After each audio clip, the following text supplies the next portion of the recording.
tout ce que tu viens de dire est strictement faux. Dans Psaume chapitre 16, verset 9, ton Dieu, il dit que le cœur de l'homme médite sa voie, mais seul l'Éternel dirige ses pas. Et dans Proverbe chapitre 19, verset 21, il dit, il y a dans le cœur de l'homme plusieurs projets, mais seule la volonté de l'Éternel qui s'accomplit. Et dans Lamentation chapitre 3, verset 37 à 38, ton Dieu, il dit, qui dira qu'une chose arrive sans que ce ne soit la volonté, sans que Dieu l'ait ordonné? N'est-ce pas de la bouche du Très-Haut que viennent les mots et les biens? Autrement dit, tout ce que tu viens de dire est strictement faux. C'est de la bouche de ton propre Dieu que vient le mal et Dieu a le bien, et le diable sur terre a été créé par ton propre Dieu, c'est lui qui l'a créé. Et tu sais ce qui est bizarre dans tout ça, c'est quoi? C'est que ton Dieu, je te réponds sur ça. C'est lui qui crée... Attends. Non, je te réponds parce que tu parles de ma Bible. Oui, oui. Attends, je termine, comme ça après tu réponds. Termine. C'est-à-dire que dans ton...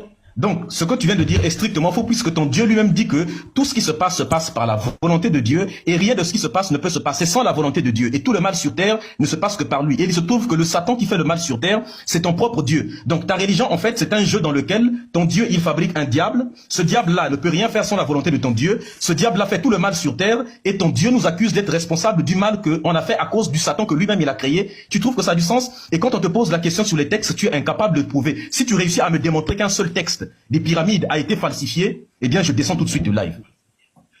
Donne-moi là une seule preuve que les textes que je t'ai parlé sont plagiés. Tes plagiats sont tes plagiats. Moi là, je me sens à l'aise dans ces plagiats là. Ce que tu appelles plagiat là, je me sens très à l'aise dedans. Je me sens à l'aise dans quelque chose qui est faux. Selon toi c'est faux, donc je me dis que c'est faux dont tu parles là. Je me sens totalement à l'aise dedans. La vérité ne dépend pas. Est-ce que je peux finir, mon frère? La vérité ne dépend pas. Voilà, c'est ce qui est malheureux avec toi. Tu parles, on ne peut pas parler. Non, Mélissa, vous devez comprendre le plan de Dieu. La Bible dit, voici les projets que j'ai formulés sur vous. Projets de paix et non de malheur. Pour vous donner un avenir et de l'espérance. Voici la volonté parfaite de Dieu. Le projet dont tu dis de Dieu là, c'est que tous les hommes soient heureux. Voici les trois fonctions que Dieu a mis en l'homme quand il créa l'homme. À partir de Genèse chapitre 1, il dit, créons l'homme à notre image, afin qu'il domine, qu'il assujettisse et qu'il soit un maître.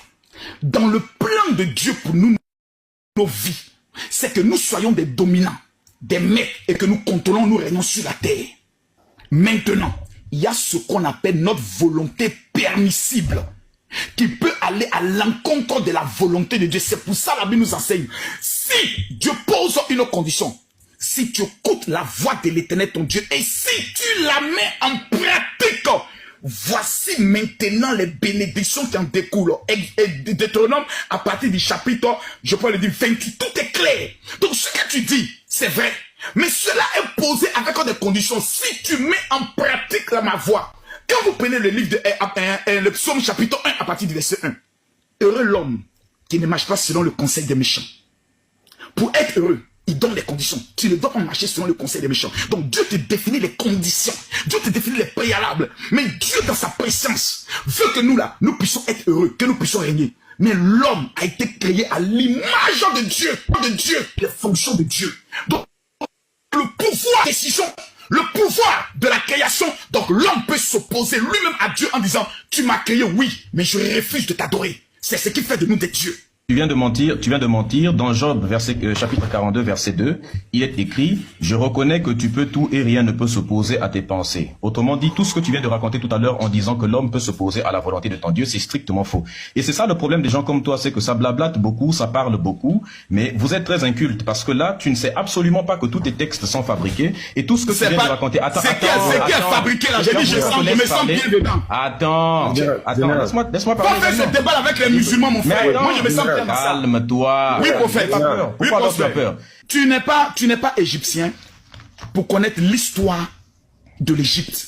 Je te respecte, je te comprends. Makos aussi, mais regarde. Permets-moi une question. Attends, on va conclure. Je te donne, écoute-moi. Non, on va conclure. D'accord, il fuit. C'est la façon de fuir. Moi, souffre-moi d'écouter. Quand le christianisme était créé, tu étais là. Est-ce que tu étais là? Est-ce que quand on a écrit la Bible, tu étais là? Pourtant, tu crois à ce qui était écrit à l'intérieur. D'accord. Tu avais besoin d'être là. Donc toi, tu as le droit de croire quelque chose sans avoir été là. Moi, j'ai des preuves. Moi, j'ai des preuves dans ma vie. Ma vie a changé. Je me sens bien. Tu dis non, c'est pas bon. Ce n'est pas... Non, non, non, non. Le fait de se sentir bien, regarde, le fou qui ramasse les choses dans la poubelle, il se sent bien de faire ce qu'il est en train de faire. Mais laisse-le dans sa folie. Est une bonne... Mais non, tu dis non, non, non. Il dit c'est ça bien dans sa folie, non? Il dit c'est ça, mais non, mais il me semble ma folie dans laquelle je suis. La Bible dit la prédication de la croix, s'il te plaît. La prédication de la croix est une folie. Pour ceux qui se perdent. Mais pour nous qui sommes sauvés, elle est une puissance. Donc tu es en train de me dire que, Makosso, donc tu es en train de me dire que, par exemple, quelqu'un... Attends.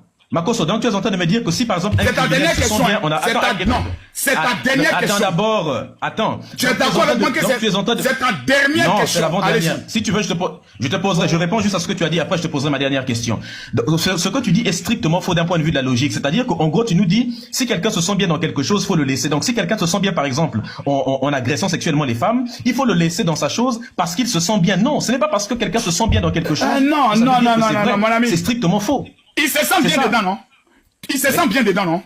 Laisse-le subir les conséquences. Moi, je me sens bien dans le christianisme. Laisse-moi subir les conséquences. Non, mais les conséquences, justement, les conséquences, il faut le lui faire subir. C'est pour ça que je suis là pour te faire subir les conséquences en question. Voilà. Maintenant, dis-moi, je te pose une question. Si je ne crois pas au Dieu de mes ancêtres, quelles sont les conséquences pour moi? La conséquence, c'est que lorsque vous avez tout un peuple qui est strictement aliéné, il ne se développera jamais. Aucun peuple ne se développe lorsqu'il abandonne ses propres ancêtres. Strictement faux. Le christianisme a été fabriqué par l'Empire romain. Le christianisme est une invention qui a été faite à partir de Saul de Tarse. D'accord. Écoute, donc si je comprends bien, Jésus n'a jamais existé. Septimus Severus. S'il te plaît, Jésus n'a jamais existé. Donne-moi une preuve de son existence. Je te repose la question. Jésus n'a jamais existé. Non, donne-moi une preuve de son existence. L'Empire romain n'a jamais existé en Israël. Où est la preuve? L'Empire romain n'a jamais existé en Israël. L'Empire romain a existé. Mais en quoi est-ce que le fait que l'Empire romain existe, ça suppose que Jésus existe? Je te repose la question. Est-ce que l'Empire romain a existé en Israël? L'Empire romain, ils ont dominé tout le territoire de la Palestine et de la Judée de l'époque. D'accord. Donc tu es d'accord avec moi que David même... Ils ont été dominés par l'Empire romain. Ils ont été dominés par les Babyloniens, par les Assyriens, par les Ottomans également. Allons-y. Donc si je comprends bien, David, premier roi, plutôt deuxième roi d'Israël, n'a jamais existé. Salomon n'a jamais existé. Salomon, dans la Bible, dans le livre de Rois, il est écrit que Salomon mangeait... Attends, je te prouve qu'il n'a jamais existé, non? Non. Mais laisse-moi répondre. Attends, je te réponds. Attends d'abord. Tu es en train de me répondre. Il est écrit... Donc Moïse n'a jamais existé. Attends, s'il te plaît, laisse-moi au moins répondre. Au moins une minute de réponse, toi aussi. Dans le livre de 2 Rois, il est écrit que Salomon mangeait tous les jours 100 brebis, 20 bœufs de pâturage et 30 bœufs. Tu penses qu'un être humain normal peut manger autant de Je te réponds la question. Il est dit dans la Bible qu'il était le roi le plus riche. Il est dit dans la Bible qu'il était le roi le plus riche. Il n'existe aucune preuve de son existence et on sait que factuellement, il n'a jamais existé. Et pour le Moïse, donc Moïse n'a jamais existé. Prouve-moi l'existence de Moïse alors. Les Juifs n'ont jamais été... Attends. Donc les Juifs n'ont jamais existé. C'est parce que, je t'ai dit tout à l'heure, c'est parce que tu n'es pas cultivé. Donc il y a un Juif qui a écrit un livre qui s'appelle « Comment le peuple juif fut inventé ». Il s'appelle Shlomo Sand. Si tu lisais moins la Bible... Je te repose la question. Si tu vendais moins un livre de livres à des personnes qui sont aliénées, tu lirais... Moïse n'a jamais existé. Joseph n'a jamais existé. Le peuple Israël n'a jamais été détenu 400 ans en esclavage au niveau de l'Égypte. Si tu me demandes, s'il te plaît, si tu me donnes un avocat égyptien a porté plainte contre Israël pour le rapatriement de tout l'or que Israël a pu sur le sein de faire sortir de l'Égypte. Je te respecte, je te comprends. Mais regarde, permets-moi une question. Attends, on va conclure. Je te donne, écoute-moi. Je te donne 10 millions de francs CFA si tu me prouves que les Égyptiens ont été, si tu me donnes des preuves que les Égyptiens ont été pendant 400 ans esclavage, pardon, les Hébreux ont été 400 ans esclaves en Égypte.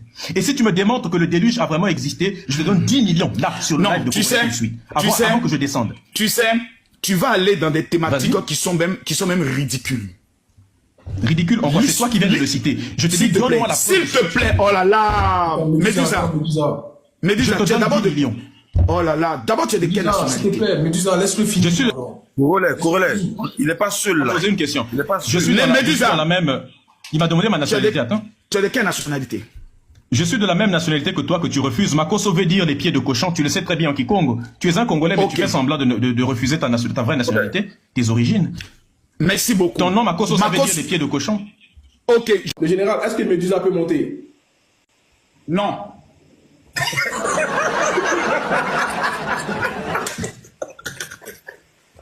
Ok, vas-y, vas-y. Lui, je lui ai dit, s'il me donne 15 millions pour un débat, on le fait. Il n'a jamais proposé quelque chose. Donc non, je n'ai pas besoin de ce gars-là ici.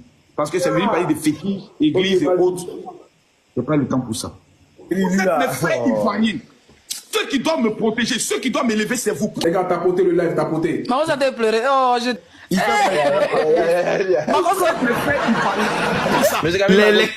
Les Kamites qui veulent que nous retournons à nos ancêtres sont déterminés à nous ramener auprès de nos ancêtres.